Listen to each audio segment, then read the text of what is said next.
Então, hoje nós vamos falar das doenças inflamatórias intestinais. Como eu falei para vocês, essas doenças inflamatórias intestinais vão ser causas de diarreia crônica também. Então, pacientes podem ter essas distensão, dores abdominais, ou constipação ou diarreia, certo? E aí a gente falou que esse paciente que tem diarreia inflamatória, que tem doença inflamatória intestinal, vai ser um paciente jovem, certo?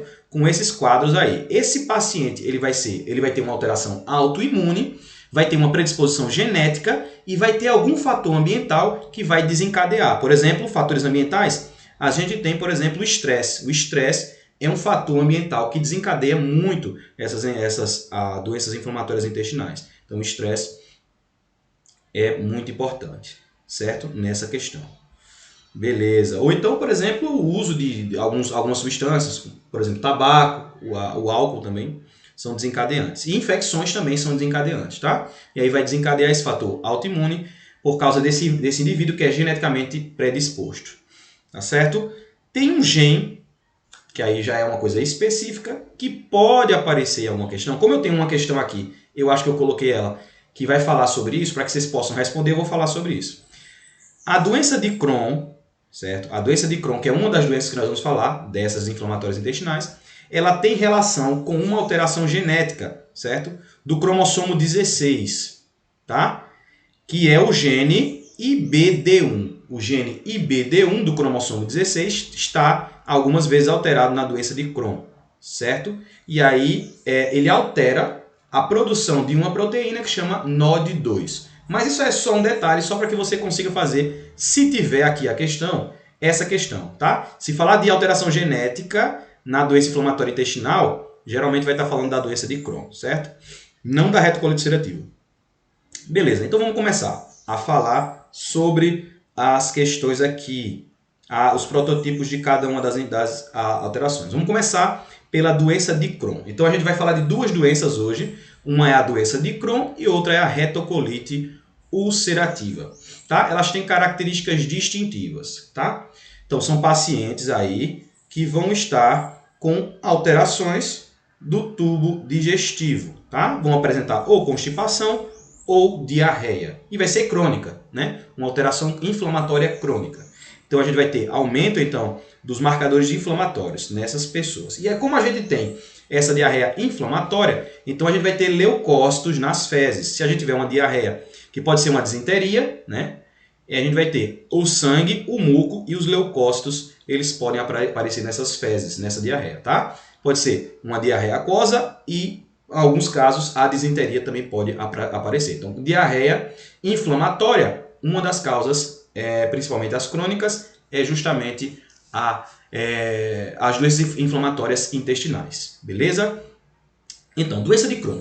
Como é que acontece a doença de Crohn? A doença de Crohn é uma doença que afeta desde a boca até o ânus, todo o tubo digestivo, mas ela se concentra, altera mais ali na zona do ilho terminal. Então, a doença de Crohn da boca ao ânus, mas vai afetar principalmente o ilho terminal, ali na zona do ilho terminal.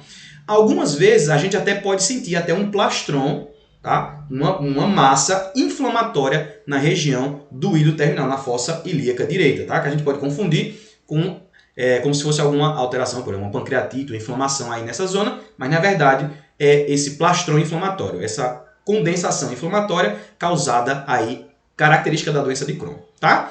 Nem toda questão vai aparecer isso, mas algumas questões podem dizer isso daí. Paciente com diarreia, dores abdominais que tem uma massa na região da fossa ilíaca direita que não tem dor à descompressão. Ela tem dor à compressão, mas não tem dor à descompressão. Certo? O paciente é jovem, desse paciente que apresenta doença de Crohn, e como ele afeta da boca ao ânus, então a gente vai ter que pedir, se a gente for fazer uma avaliação desse paciente, dependendo da clínica, então eu peço uma avaliação de todo o intestino para esse paciente. Certo? Então, beleza. Como é que é a característica histopatológica da doença de Crohn? Então, esses pacientes, como a gente falou, a clínica vai ser parecida. A gente vai ver nas questões aí que eles apresentam dor abdominal, diarreias recorrentes, né? E aí, esses pacientes, na doença de Crohn, a gente falou que ele afeta da boca até o ânus. Certo. Lembra que o padrão de afecção da doença de Crohn é um padrão salteado, ou seja, tem algumas zonas que ele vai afetar a do intestino, depois ele passa uma zona de intestino normal e em seguida uma próxima zona é afetada. Então ele afeta um pedaço, deixa outro pedaço normal e depois afeta outro pedaço. Então ele é salteado, certo? A inflamação é salteada, não afeta um segmento contínuo, e sim um segmento salteado. É muito importante saber isso na doença de Crohn. Outra coisa que é importante é que ela afeta toda a parede intestinal, então ela é transmural. A doença de Crohn é transmural. Não é friável, né? Não faz hemorragias muito frequentemente, mas causa úlceras lineares e afitosas, tá? Causa úlceras lineares e afitosas na doença de Crohn, certo? A doença de Crohn é uma doença que pode causar estenose, porque vai causar uma alteração transmural e aí vai reduzir a luz do intestino e vai fechar, causar estenose em algumas regiões, tá certo? Do intestino. O que é que a gente faz no tratamento? A gente vai falar do tratamento daqui a pouco, mas o tratamento cirúrgico ele não é definitivo. Eu não posso retirar pedaços do intestino, porque essa doença ela não tem cura. Não adianta tirar o pedaço do intestino, porque vai ser acometida outra região, certo? Então, tratamento cirúrgico é dilatação. Ou então, a gente pode fazer um corte cirúrgico e juntar os bordes para que eu faça aí a dilatação também do intestino. Tá? Então, eu tenho que dilatar, aumentar o diâmetro, no caso de estenose. Mas eu não posso retirar os pedaços, porque não é um tratamento curativo.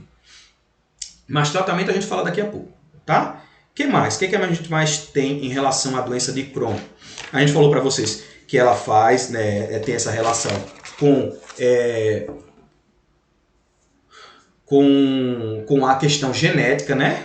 Do cromossomo 16, que vai codificar essa proteína NOD, né? Então, lembra disso, que alguma questão pode acontecer. Aí a Stefânia está pedindo para repetir as características histopatológicas. É uma doença que afeta desde a boca até o ânus, que tem um padrão salteado, ou seja, afeta um pedaço, deixa um pedaço normal e depois afeta outro pedaço. Se concentra principalmente lá no ilho terminal, tá? No ilho terminal. Afeta tanto o intestino delgado como o intestino grosso, da boca ao ânus, lembra disso. É transmural, né? Afeta toda a parede do intestino, pode causar até estenoses, fibrose e estenose, causando aí também a constipação. E pode ser perfurações também. E também, o que é que falta falar? O que mais? Esqueci agora o que eu estava falando. O que mais? O que é que falta falar do que eu falei antes? Pronto. Vai afetar da boca ao ânus. E uma coisa que é característica que eu ainda não falei são as fístulas, tá? As fístulas ali no ânus. As fístulas no ânus são coisas muito características aí da doença de Crohn, tá certo? Padrão transmural, que causa estenose, tem formação aí, essa transmural, né? Vai causar essa estenose, vai causar constipação e ela não adianta fazer o tratamento cirúrgico, exatamente, isso que eu lembrei. Não adianta fazer o tratamento cirúrgico, porque sim, as úlceras, exatamente. As úlceras são lineares ou afitosas, né? Não são friáveis, são lineares ou afitosas. Beleza? Beleza. Então como é que a gente faz o diagnóstico? Eu vou ver o diagnóstico pela clínica, uma diarreia crônica, certo? E aí também eu vou fazer, a partir da clínica, eu vou pedir uma endoscopia, né? Ou endoscopia ou ileocolonoscopia, certo? Posso pedir uma ileocolonoscopia, uma endoscopia digestiva, e também aquele examezinho da câmera também posso fazer para avaliar o intestino como um todo, né? Então, um exame de imagem. A próxima coisa que a gente vai pedir é uma imagem do intestino, tá? Então, clínica, endoscopia. Eu posso também pedir, por exemplo, trânsito intestinal? Posso pedir também. E lembrar que quando a gente faz os exames de imagem, né? A ileocolonoscopia, por exemplo, ou então a endoscopia do intestino todo, a gente pode fazer biópsia. A gente faz biópsia para ver o padrão dessas alterações. Certo? Beleza? Que mais? A doença de Crohn, ela também se caracteriza por formação de granulomas não gaseosos, tá? Nessa parede intestinal. Certo? A gente falou do diagnóstico. essa paciente ela vai apresentar na sua clínica então sintomas inflamatórios, vai ter dor, inflamação, né? Que é aquela formação do plastron aqui na fossa ilíaca direita, esse acúmulo de tecido, né? Essa inflamação junta. Vai ter sintomas fibroestenosantes, né? Que são os fatores obstrutivos. Quando faz a estenose, a gente tem a obstrução intestinal. E também sintomas quando existe perfuração. Então eu posso ter peritonite também. Certo? Então, sintomas inflamatórios aí. Beleza. É assim, com essa clínica e com os exames de imagem que a gente vai fazer. A gente pode pedir outros exames para descartar outras causas, mas o primeiro exame que a gente pede depois da clínica é uma imagem do intestino. Tá? Lembra que o Crohn ele afeta todo o intestino, então é importante a gente saber cada parte do intestino, como é que ele está afetado. Tá? Beleza, beleza. Você pode pedir uma ileocolonoscopia, né? Inicialmente para você, porque o principal lugar que afeta vai ser o ilho e já pode estar afetando o cólon também. Certo? Agora, beleza. Então, ileocolonoscopia. Uma diarreia mais do que 4 semanas, com dor abdominal, com febre, com perda de peso e com hematoquesia, pronto. Vou pensar em alteração intestinal inflamatória. Certo? Dor, a palpação profunda da fossa ilíaca direita por causa do plastron inflamatório, geralmente no ilho terminal. E os marcadores inflamatórios vão estar elevados. Lembra disso? Beleza. A gente já falou que complica com estenose, com perfuração, tudo isso a gente já falou. Certo. Vamos falar um pouquinho agora da retocolite ulcerativa. Diferente da doença de Crohn, ela não afeta todo o intestino, ela fica concentrada ali no cólon. Agora, inicia a afecção no reto, tá? Começa no reto e aí começa a afetar o cólon, mas não afeta o ânus, certo? Então afeta o cólon, não afeta o ânus e começa no reto. E aí vai progredindo, né, continuamente. A diferença da doença de Crohn, a retocolite ulcerativa, ela começa no reto e vai afetando de forma contínua todo o intestino. Não afeta toda a parede, só afeta a mucosa, tá? E causa úlceras que são friáveis. Ao simples toque, ela sangra com facilidade. Tá certo? Então é totalmente diferente da retocolite ulcerativa. Não vou ter, então, aqui é o problema da estenose, né? Na retocolite ulcerativa não vai ser a estenose a nossa preocupação. Certo? Então não tenho doença no ânus, não vou ter fístulas, né? Porque não atinge o ânus, não vou ter formação de granulomas e abscessos, não vou ter estenose. E eu posso ter aí, agora sim, a formação de microabscessos em criptas. Isso pode acontecer. Formação de microabscessos em criptas, tá? Na retocolite ulcerativa. É característico dela, tá? Beleza. Então, no anatomopatológico, a gente vai ver alterações somente da mucosa, com limite visível entre a área doente e a área que não está doente, a área sã. E a mucosa vai estar eritematosa, edematosa e erosiva, com essas úlceras que são sangrantes, certo? Microabscessos de criptas são achados muito específicos da retocolite ulcerativa. Então o paciente ele vai apresentar então diarreia, disenteria, tá? Disenteria,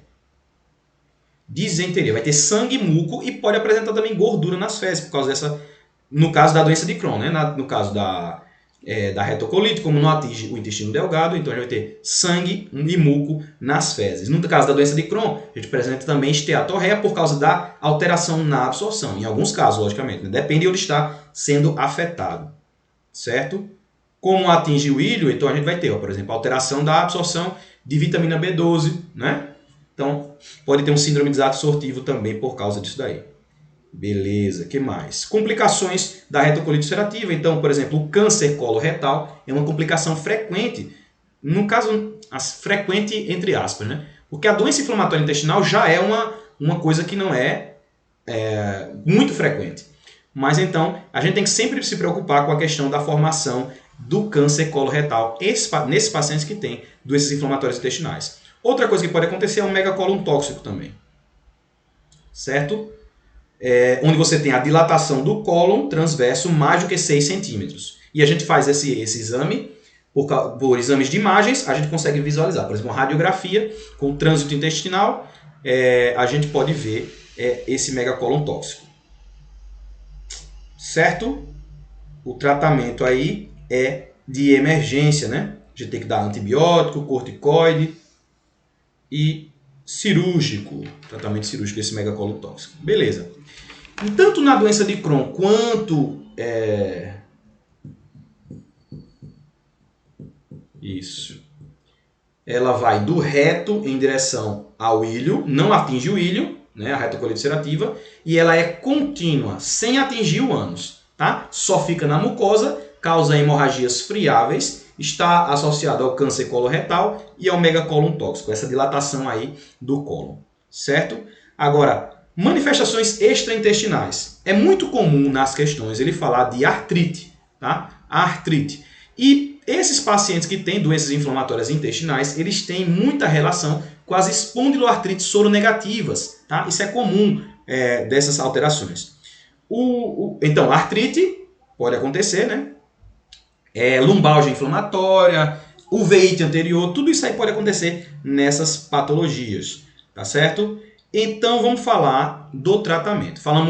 Então, nós falamos da clínica dos dois, nós falamos do histopatológico, nós falamos das principais características e nós falamos do diagnóstico, né? Que a gente, logo após a clínica compatível, eu peço um exame de imagem do cólon e do intestino. Então, vou fazer uma ileocolonoscopia para observar e aí faço a biópsia. E da biópsia eu vou determinar o padrão. Certo?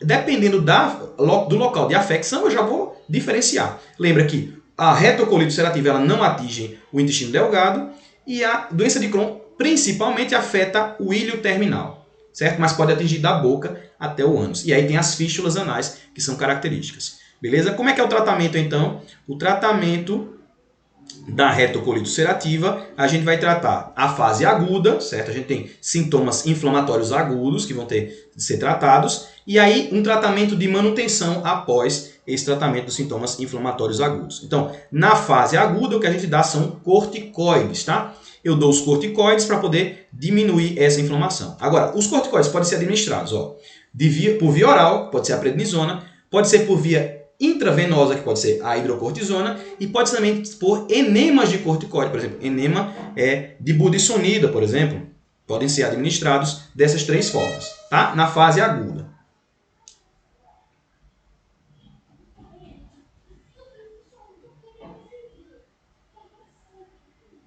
Certo? Beleza? Pronto. Então é isso. Tratamento corticoide na fase aguda.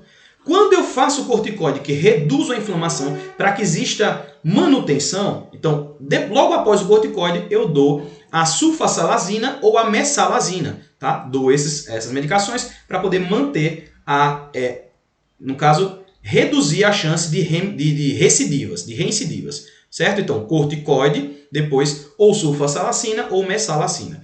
E depois, na fase crônica, fase de manutenção, eu vou fazer imunossupressão, tá? Vou dar lá a azatioprina ou a ciclosporina para fazer imunossupressão, beleza? Faço imunossupressão para manter esses pacientes aí fora do quadro o quadro agudo, certo? Beleza? Tratamento cirúrgico, então, para retocolite ulcerativa é um tratamento que cura, tá? Então, cura a doença intestinal. A gente retira o intestino e aí ele é um tratamento curativo.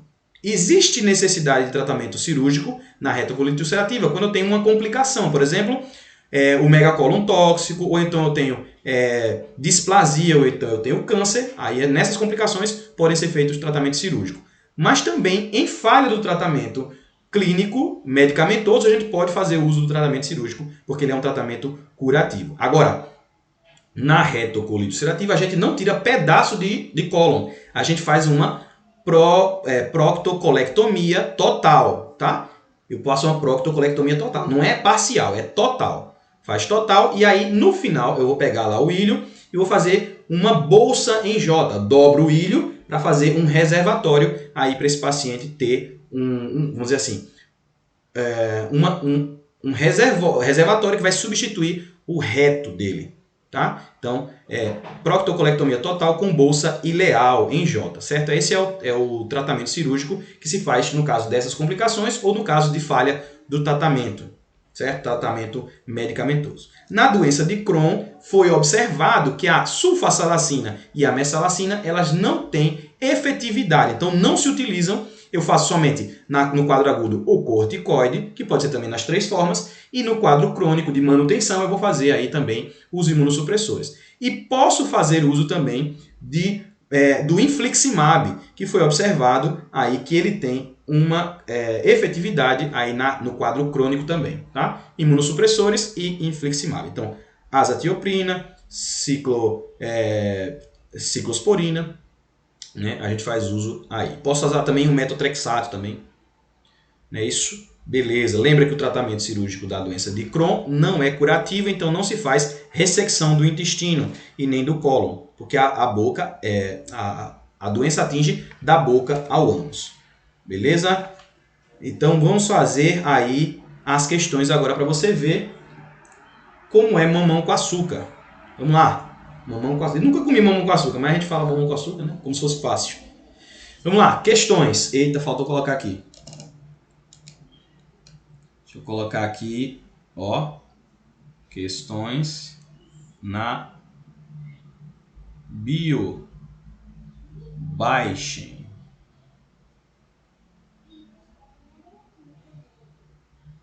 Fixar aqui o comentário. Beleza, vamos lá. Questões agora estão disponíveis aí para vocês. Vamos fazer as questões. Questão 2. Mulher de 65 anos com dor abdominal e diarreia recorrentes. Evolui com peritonite, submetida à cirurgia, onde se encontra fístula em segmento colônico. A peça ressecada apresenta parede espessada, redução da luz, úlceras lineares e inflamação transmural. Já está dizendo o que é, né? Já disse para você tudo aí, ó. Deu tudo para você. O diagnóstico do caso é, letra A, colite ulcerativa, doença de Crohn, doença diverticular ou colite membranosa. Letra A, B, C ou letra D? E aí? Qual é a resposta desse daí? Ó, ele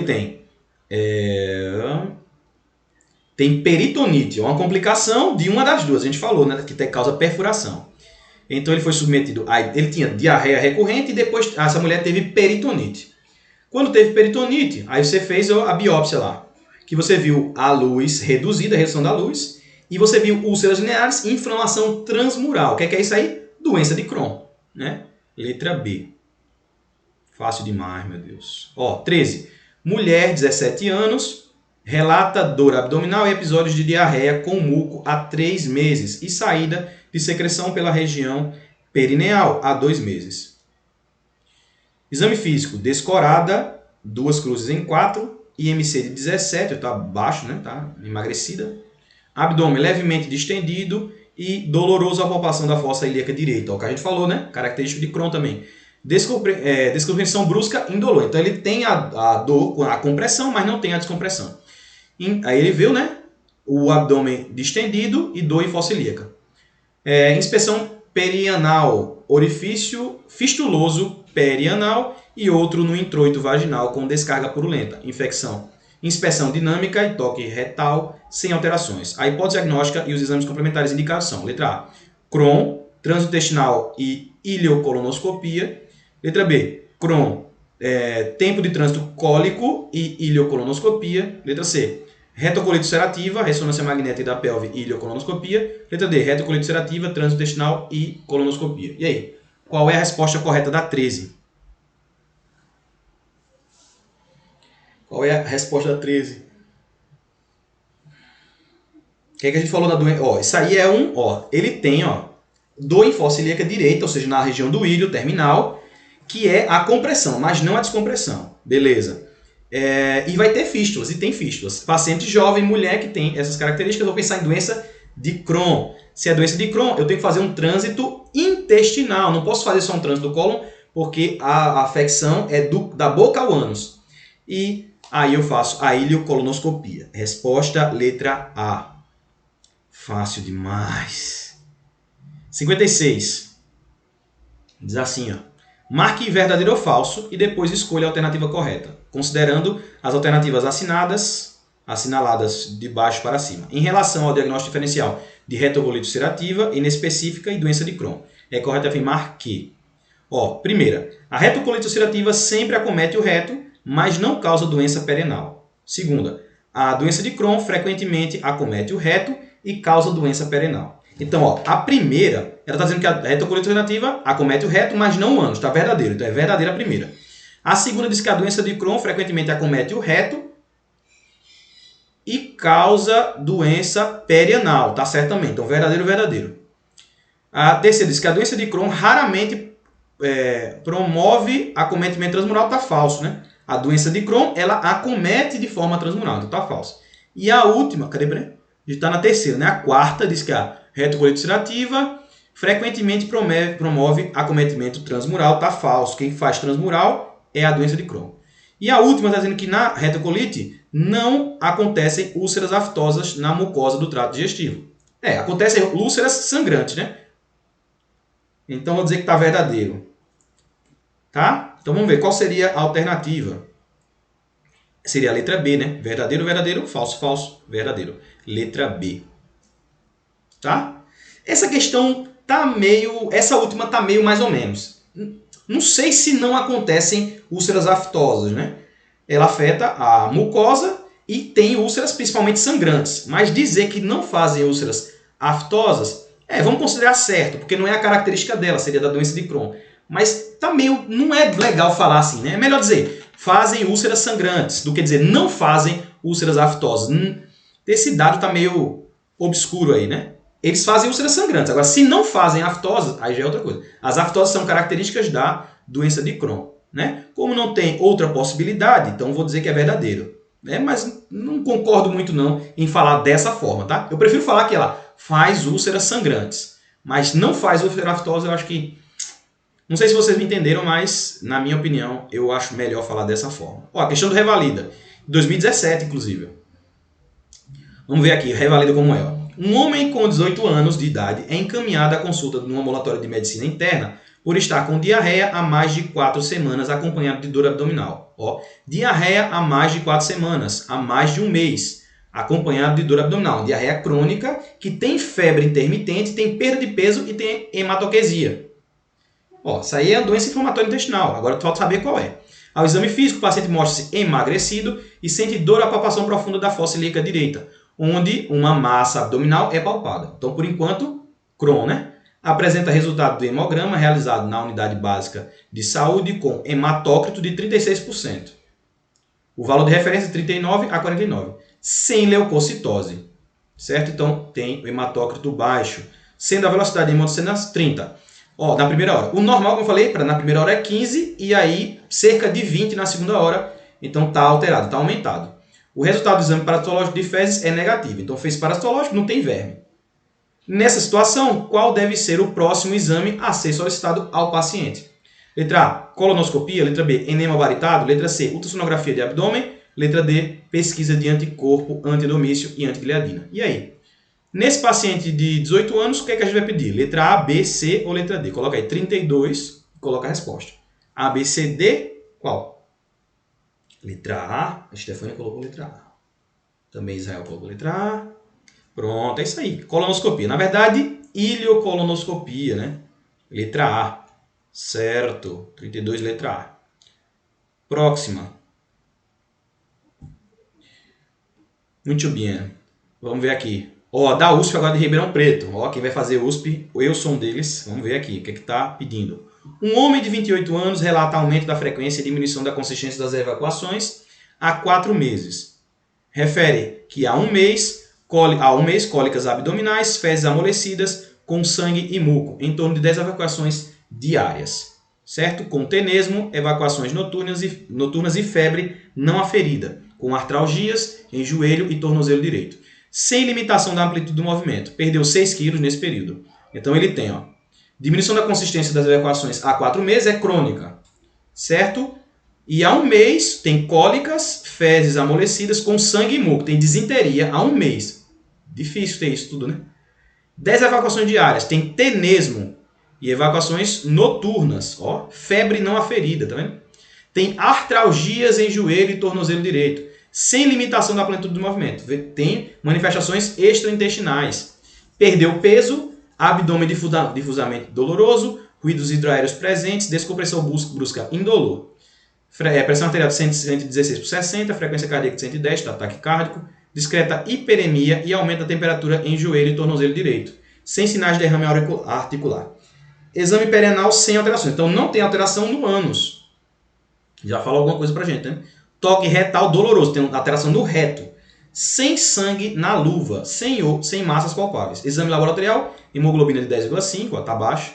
Hematócrito tá baixo também. VCM de 72 e glóbulos brancos de 9.600. Sem desvio à esquerda. Ó, o VHS está aumentado, né? A colonoscopia, mucosa de reto e seco difusamente hiperemiada, friável, granular, com erosões e ulcerações superficiais recobertas por fibrina em reto e cólon sigmoide. Biópsia de cólon, infiltrado inflamatório leucocitário e presença de microabscessos. Qual o diagnóstico mais provável? Letra A, doença celíaca. Letra B, doença de Crohn. Letra C, colite pseudomembranosa. Ou letra D, retocolite ulcerativa. E aí? Fácil demais, meu Deus. Retocolite ulcerativa, não é isso? Só atinge a mucosa, atinge de forma contínua, reto e cólon sigmoide, não está no ilho, não tem o que a gente chama de parteado ou salteado, né? Não tem essa alteração. E tem microabscessos decriptas. Então a resposta é a letra D. Tudo que eu falei. Meu Deus. Vamos outra aqui, ó. 22. Analise as afirmativas a seguir sobre a diarreia.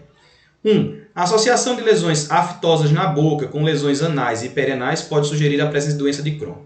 2. É a manifestação clínica que mais frequentemente se associa à doença do intestino delgado. 3. Quando a origem é o intestino delgado, as dejecções são pequenas, com o número diário muito aumentado, frequentemente com muco, pus e sangue. Estão corretas as afirmativas. Letra A, 1 e 2.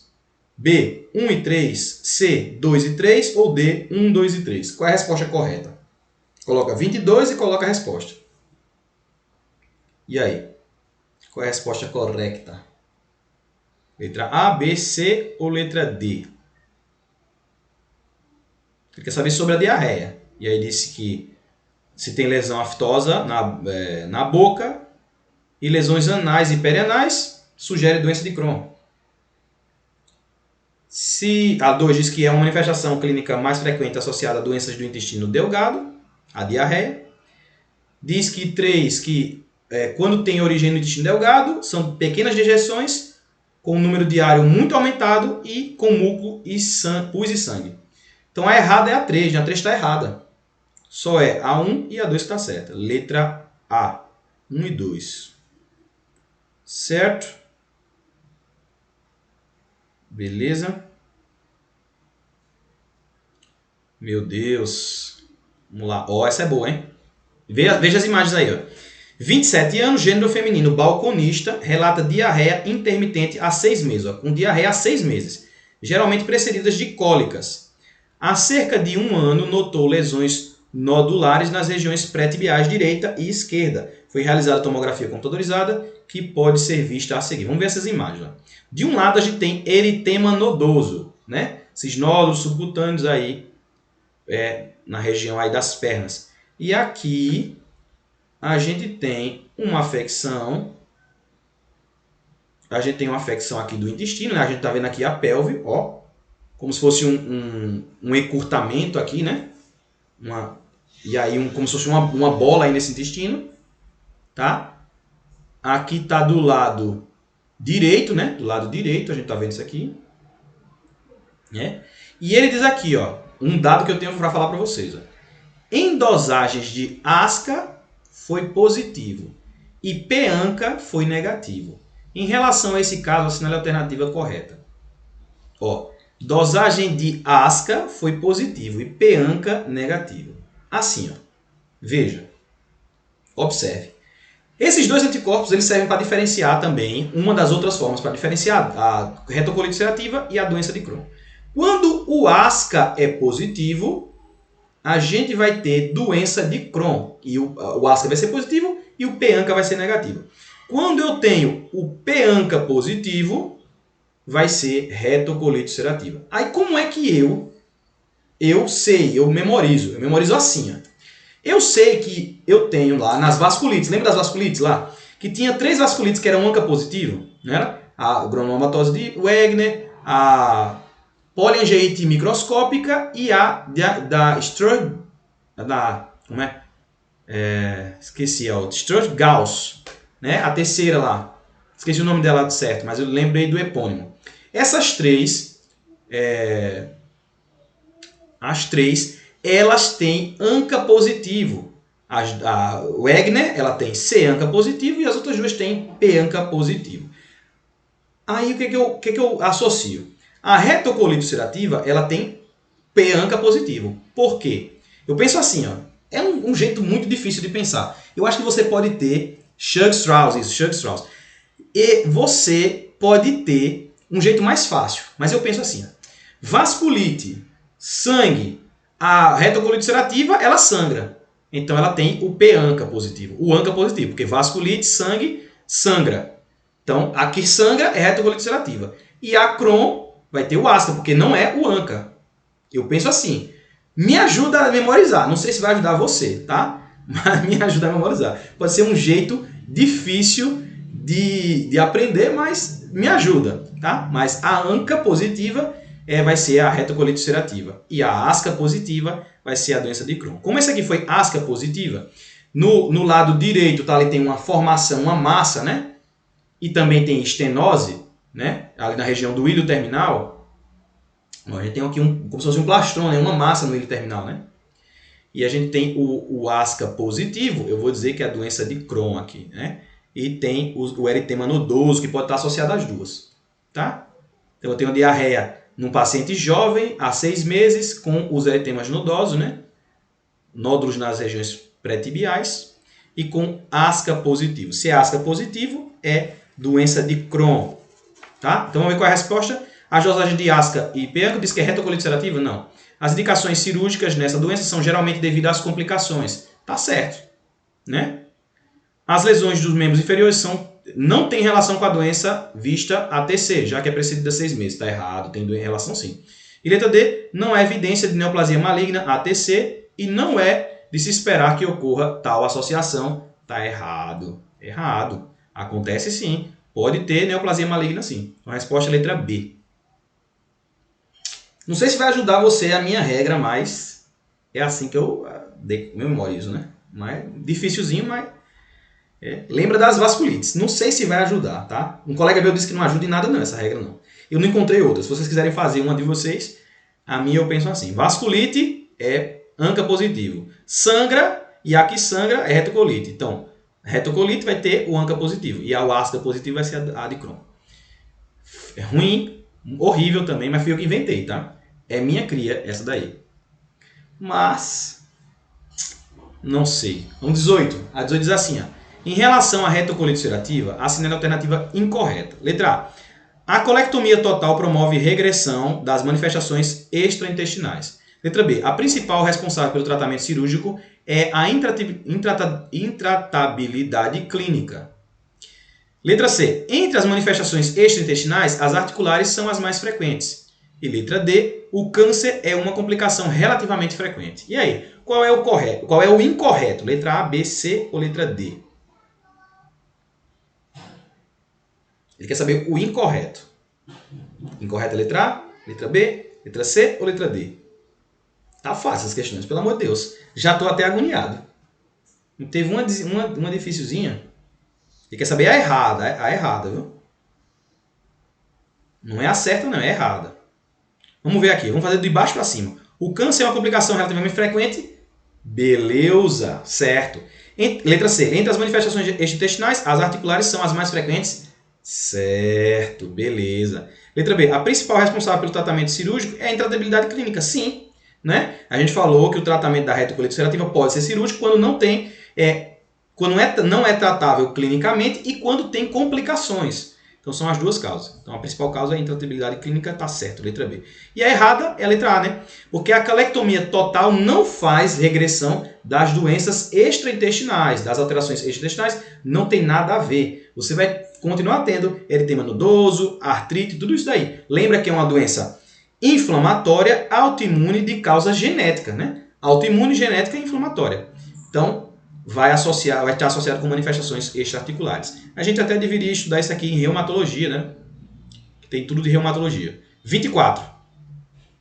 Paciente, 22 anos de idade, iniciou um quadro de secreção purulenta perianal há 90 dias, ó, 3 meses, associado a episódios de dor anal e abdominal, no ânus, dor no ânus. Ao exame físico apresenta 3 orifícios fistulosos anais e uma profunda fissura posterior. Realizou colonoscopia em um outro serviço. E aí deu aparelho introduzido até o ângulo esplênico do cólon, bom preparo intestinal, não houve maior progressão pela formação de alças.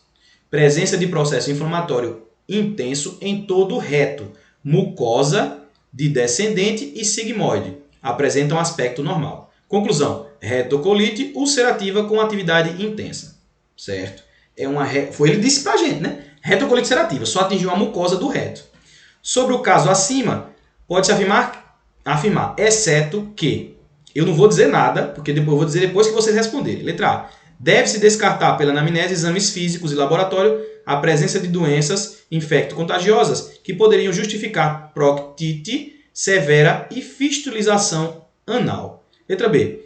Messalacina é fundamental no tratamento dessa paciente, levando à cicatrização das fístulas. Letra C. O uso de corticoides deve ser restrito ao tratamento das agudizações. Letra D. Paciente deve apresentar tenesmo. Letra E. Enterotomografia ou enterorressonância permitem a avaliação do intestino delgado quanto a espessamento, estenoses, processo inflamatório e coleções. Qual é que está errada aqui? Você quer saber a errada? Não digo mais nada. Espero a resposta de vocês. Cruzo os braços e aguardo respostas. E aí, qual é que está errada? Letra A, B, C, D ou letra E? Muito bom esse tema, muito bom. É uma questão que a gente não pode errar de jeito nenhum, porque é muito fácil. Essa é uma questão bem feita, tá? Muito bem feita. Agora eu me animei. Agora deu até um ânimozinho. E aí, qual é a resposta? Está errada. Letra A, B, C, D ou letra E? Coloca assim, 24 e a letra. E aí, meu querido? E aí, minha querida? O que é que você acha? 24 é o quê? Qual é a resposta da BEND4? Kevin disse que a errada é a letra B. E aí, vocês acham? O Israel disse que letra E está errada. A Emily disse letra B. Gonçalves disse letra E. Animari Button disse letra E. E Joelma Rocha disse letra B. Então estamos entre letra B e letra E. Tá. Por enquanto, letra B ou letra E. Vamos ver aqui então as outras, né? Ó, eu devo fazer anamnese, exames físicos e laboratoriais por causa da presença de doenças infecto-contagiosas que possam justificar a fistulização anal. Tá certo, né? Porque a retocolite ulcerativa não tem fístula anal. Então tem que ter alguma outra causa para justificar. Letra A tá beleza, tá certo. Ninguém falou? Eu vou responder as que ninguém falou. Ó, o uso de corticoides deve ser restrito ao tratamento das agudizações. Beleza, foi o que eu falei também, né? Tratamento agudo, corticoide. Pode ser em 3 tipos, né? Eu posso fazer o enema com budesonide ou com outro também. Posso fazer o prednisona oral e a hidrocortisona intravenosa. Pronto, então tá certo. A letra D diz que paciente deve apresentar tenesmo. É um sintoma característico da retocolite ulcerativa, tá certo. Então A, C, D estão certos. Agora vamos ver aqui, ó. Letra E. Letra E diz assim, ó.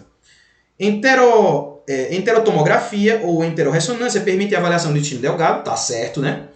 Quanto ao espessamento, estenoses, processo inflamatório e colecções, tá beleza, tá perfeito, não tem nada errado nisso aqui não. Oxe, mas eu não disse que a messalacina se usava no tratamento da retocolite ulcerativa? Eu não falei isso aí? Então por que tá errado? Porque ela não serve para curar as fístulas, ela serve para manter o paciente em remissão após o tratamento com corticoide. Então isso que está errado aqui. A mensalacina ela não serve para cicatrização de fístulas, por isso que ela não é utilizada na doença de Crohn, que tem as fístulas. Então a letra B está errada. 24, letra B, questão muito bem feita e muito boa. Letra B. Vocês não tem dúvida em nada, tiveram dúvida nessa, tá vendo? Então letra B. Foi muito bom. Fazer mais aí. Fazer mais um agora. Diz assim, ó, paciente, 78 anos, homem, tem retocolite ulcerativa. Ele está dizendo que ele tem, há 9 anos. Chega ao hospital com desidratação grave, parada da eliminação de gases e fezes há 3 dias, distensão abdominal, taquicardia, vômitos, febre moderada, alteração do nível de consciência. Sinais de descompensação volêmica, eliminação de sangue e muco pelo ânus. Rotina radiológica de abdômen mostra distensão difusa de alças, principalmente de cólon. Então ele tem megacólon tóxico. Exames laboratoriais mostram distúrbio eletrolítico, ácido base e leucocitose em desvio para a esquerda. O procedimento cirúrgico indicado é... Então ele tem megacólon tóxico. Megacólon tóxico era uma das causas que eu fazia o quê? Tratamento cirúrgico. Era uma das indicações de tratamento cirúrgico. O que é que eu vou fazer? Qual é o tratamento? Letra A, hemicolectomia direita. Letra B, colectomia total com reconstrução com bolsa ileal em J. Letra C, ileostomia Abruk. Letra D, colectomia subtotal com realização de ileostomia terminal e fechamento a Hartmann do coto retal. E letra E, nenhuma das alternativas. Eu falei para vocês o quê? A colectomia, proctocolectomia tem que ser total, não pode ser parcial. Então a única que está dizendo total é a letra B, certo? E com bolsa ileal em J, letra B. Tá vendo aí? Falou de tratamento também, ó. Muito bom, B de bom. E para não dizer que eu fiz pouca questão, eu já fiz tanta questão aqui que eu já tô bebo. Ó, a gente já questão demais, meu Deus do céu. Vamos fazer mais uma, só pra gente, só para não dizer que eu fiz pouca questão. A última de hoje, ó. Quais os sintomas abaixo estão relacionados à doença de Crohn na forma fibroestinosante? Letra A, suboclusão ou oclusão intestinal. Letra B, perda de peso, febre, diarreia. Letra C, diarreia com muco, pus e sangue. Letra D, fístulas e abscessos perianais. E aí, qual é que está relacionada à doença de Crohn fibroestinosante? Letra A, B, C ou letra D? E aí, qual é a resposta? Letra A, B, C ou letra D?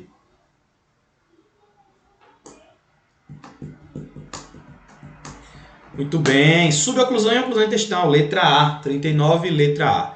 Espero que você tenha gostado da live, muito bom o tema, muito fácil, você não pode errar uma questão dessa no Revalida, nem eu posso, tá? A gente não pode errar uma questão dessa, é muito fácil.